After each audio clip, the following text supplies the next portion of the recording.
Hi hello అండి అందరికీ welcome to మేక గార్డెనింగ్. ఇప్పుడు చూస్తున్నారు కదా, ఇది వచ్చేసి వాము కొమ్మండి. అలా మట్టిలో కూర్చొని చూసారా, నెల 15 రోజులకి ఇలా వచ్చేసిందండి. చక్కగా వచ్చింది. అసలు నేను పెట్టినప్పుడు అనుకోలేదు ఇంత బాగా వస్తుందని. చిన్న కొమ్మ కదండి, కానీ బాగా గ్రో అయిపోయింది.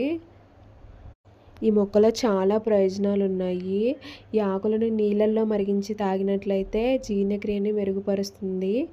అలాగే ఉదయాన్నే ఏమీ తినకుండా ఖాళీ కడుపుతో 2-3 ఆకులను నమిలేసామంటే మనకి ఏమైనా గ్యాస్ సమస్యలు ఏమన్నా ఉంటే అవి తగ్గుతాయి. అలాగే జలుబు, దగ్గు చాలా వాటికి ఉపయోగపడతాయి. నేను ఇప్పుడైతే వీటిని ఈ ఆకులను బజ్జీలు వేయడానికి తెంపుతున్నాను.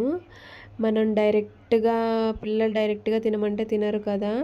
బజ్జీలు వేసామంటే చక్కగా తింటారు. ఇవి హెల్త్కి కూడా చాలా మంచిది. మీరు ఎప్పుడైనా ఇలా ట్రై చేశారా? ఈ వీడియో నచ్చినట్లయితే లైక్ చేయండి, సబ్స్క్రైబ్ చేసుకోండి. Thank you for watching.